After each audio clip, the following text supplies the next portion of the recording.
hour, you will be paying less at the pump in the coming days thanks to a new gas tax bill in Georgia. Senate lawmakers at the Georgia Capitol voted unanimously to stop the collection of gas taxes through the end of May. Georgia Governor Brian Kemp just signed House Bill 304 to suspend Georgia's gas tax. It would save Georgians about 29 cents per gallon and lower the rate below the $4 mark.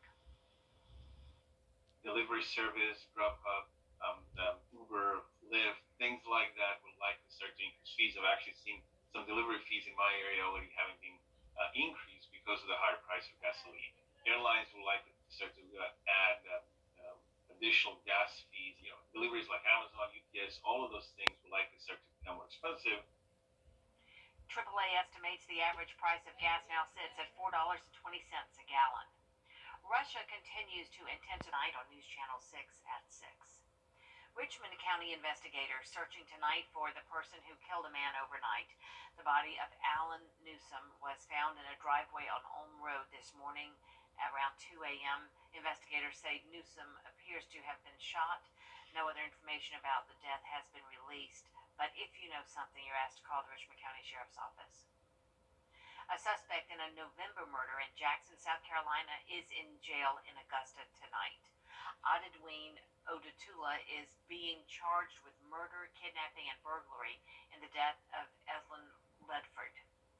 Ledford was found dead in the basement of his home in Jackson in November.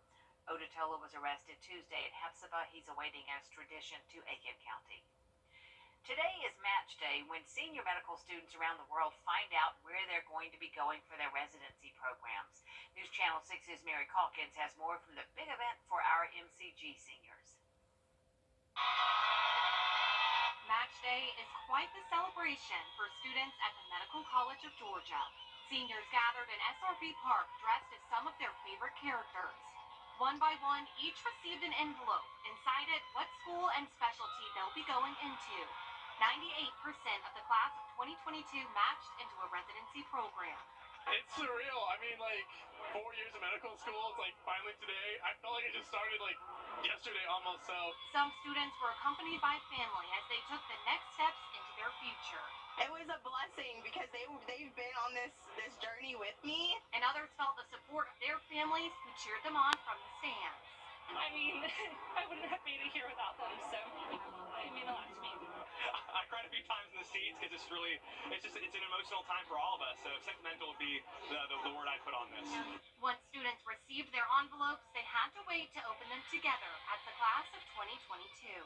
This envelope will tell me where I'm going to spend the next 5 to 7 years in residency, so we'll see. It's just absolute excitement, kind of nervousness, not knowing what's in this envelope right here. But once we open it, we'll know where we're going for the next 3 to 7 years of our lives. So literally my future's right here. At noon, students finally opened those envelopes. I'm going to Wake Forest Medical Center. Let's go! Atlanta Medical Center. Verona, Pennsylvania. Penn State and Hershey's, Pennsylvania. Vanderbilt! Carolina and Charlotte! Woo! Emory University. UT San Antonio for ophthalmology. Bachelor at the University of Utah in internal medicine. Awesome. Baby! For many, Match Day 2022 was a dream come true. I'm going into Northeast Georgia Medical Center for general surgery. I'm so excited. I always wanted to be a surgeon. Let's go! In North Augusta, Mary Calkins, WJBF News Channel 6. Congratulations to all of those students. The Aiken trials are back after being off recently because of the pandemic. The event will take place at the Aiken training track Saturday. The jockeys are local riders who have been exercising horses each morning throughout the year. The day of the competition generates money for the facility. Almost sold out as far as everything except general admission. And I think that's an indication that people are now happy to get out and be outside and to watch an event like this. We do have ticket information for the Aiken trials on our website, wjbf.com. Coming up, Moderna requesting emergency use for a second booster shot for its COVID-19 vaccine. This as fears of another COVID wave grow across the country. We'll take a closer look after the break.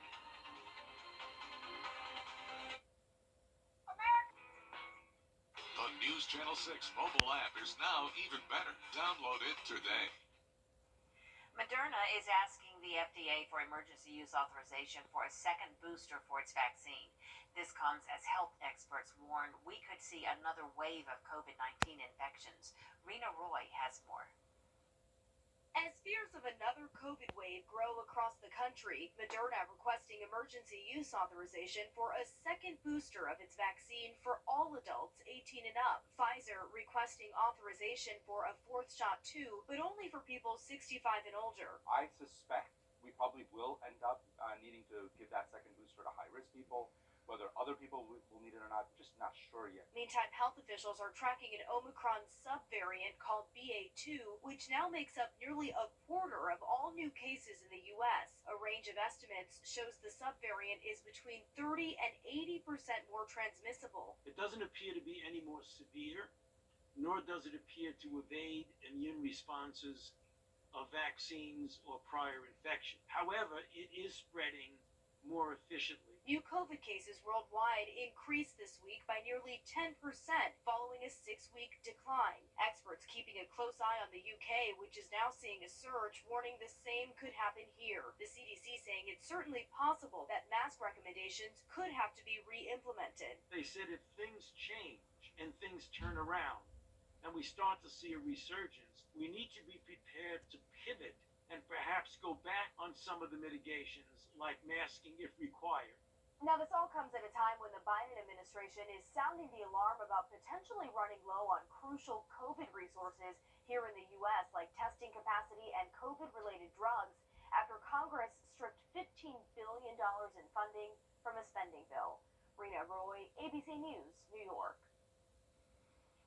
We are taking a look at taste buds on the next edition of the Means Report. A team at MCG is doing research on how COVID impacts taste. They've genetically re-engineered a mouse to give it the tasting traits of a human. How can you tell if it can taste it or not? Yeah, there are ways to do behavioral research to look at mouse taste and get a readout. We're looking at neural impulses coming from those taste buds. So, what's that mean? You give it, go ahead, you give it something sour, it does something?